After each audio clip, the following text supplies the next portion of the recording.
Hello friends, आज आपण पाहणार आहोत कढी पकोडे रेसिपी। चवीला खूप छान लागते, प्रत्येकाच्या घरामध्ये बनते वेगवेगळ्या पद्धतीने। माझ्या घरी माझी आई खूप बनवायची। प्रत्येक वेळेस बनवली की मी तिला नेहमी विचारायची, आई तुला कोणी शिकवली ही रेसिपी? तर आई म्हणायची, तुम्हाला मुलांना आवडते ना, मग बस मलाही करायला आनंद मिळतो। तर माझ्या आवडीची खूप चवीला छान लागणारी कढी पकोडे रेसिपी आज पाहूया। त्यासाठी मी इथे कांदा घेतलेला आहे, कांदा बारीक चिरून घेणार आहे, कोथिंबीर, लसणाच्या पाकळ्या आणि हिरवी मिरची, कढीपत्ता हे सर्व आपल्याला बारीक करायचं आहे।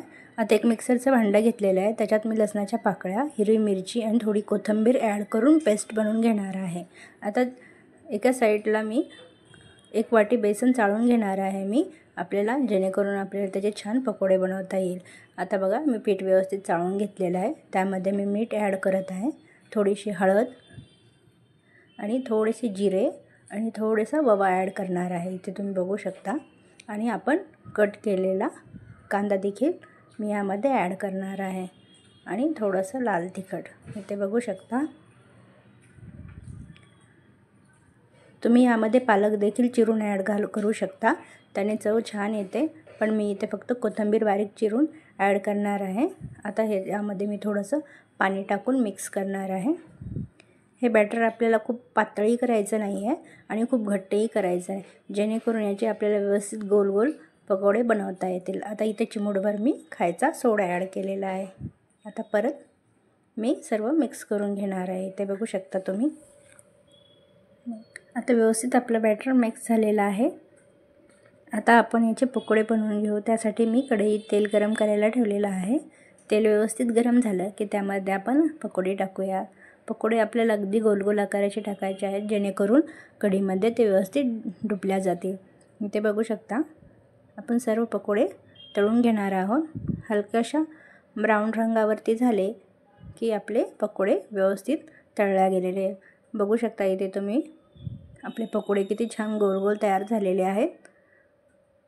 खूप पातळही नाही पीठ केलं आपण, खूप घट्टही नाही केले, त्यामुळे एकदम व्यवस्थित गोल गोल आकाराचे झालेले आहेत। आता 2-3 मिनिटे असते त्याला आपण तळून घेणार आहोत। 2 मिनिटानंतर बघा, आता पकोड्यांचा रंग ब्राऊन झालेला आहे। आता आपण एका प्लेटमध्ये हे काढून घेऊयात, ते बघू शकता साईडला तुम्ही। आता साईडला मी इथे एक वाटी घेतलेली आहे, त्यामध्ये बेसन टाकलेलं आहे 1 वाटी आणि 1 वाटी दही घेतलेलं आहे। आपण पकोडे जे वाटीमध्ये बनवले होते तेच घेतलेलं आहे मी इथे। आता व्यवस्थित आपल्याला दही मिक्स करून घ्यायचं आहे, जेणेकरून लम्स राहणार नाहीत। थोडं मी याला स्पीडमध्ये फिरवत आहे, जेणेकरून दह्यातले सगळे लम्स निघून जातील। त्यामध्ये मी चिमूटभर हळद टाकत आहे। हळद आपल्याला व्यवस्थित मिक्स करून घ्यायची आहे। तुम्हाला कढी जर घट्ट आवडत असेल खूप, तर त्यामध्ये 1 चम्मच आणखीन तुम्ही बेसन पीठ ॲड करू शकता। आता मी यामध्ये थोडंसं पाणी ॲड केलेलं आहे आणि व्यवस्थित परत एक वेळेस मिक्स करून घेत आहे, इथे बघू शकता। आता आपण एक पॅन ठेवू, त्यामध्ये 2 चम्मच तेल ॲड केलेलं आहे। आता 1 चम्मच मोहरी, 1 चम्मच जिरे आणि 4-5 कढीपत्त्याची पाने ॲड करणार आहे। हे व्यवस्थित तडतडली की त्यामध्ये आपण लसण, मिरची आणि कोथिंबीरची पेस्ट ॲड करणार आहोत, इथे बघू शकता तुम्ही।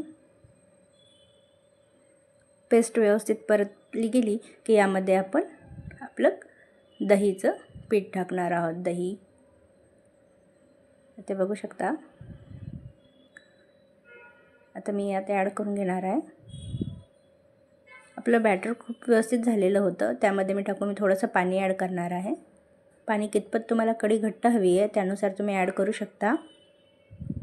आता इथे जसं कढीला उकळी येईल तसं आपल्या हळदीचा रंग दिसायला सुरुवात होईल। आता इथे मी मीठ ॲड करत आहे।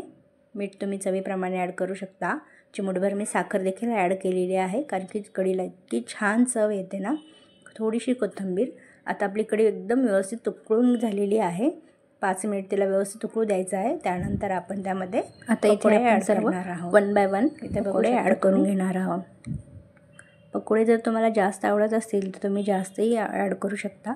आता याला व्यवस्थित आपल्याला एक छान उकळी काढून घ्यायची आहे।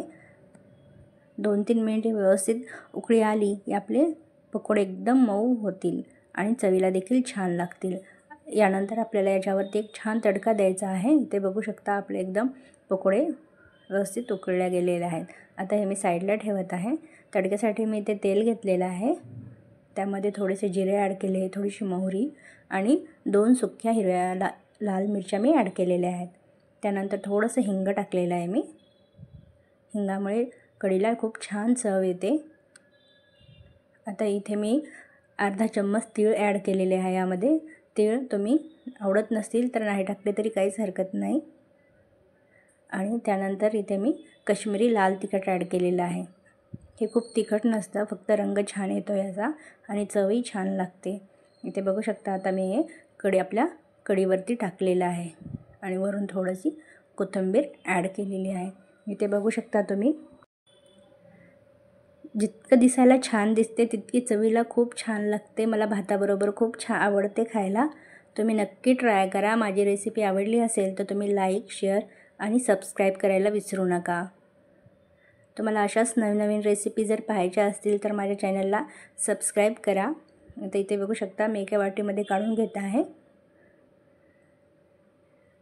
जे व्हेज खातात त्यांच्यासाठी हे खूप छान ऑप्शन आहे. ज्यांना नॉनव्हेज आवडत नाही ते जर हे बनवलं आपण कढी पकोडे तर त्यांना खूप आवडेल.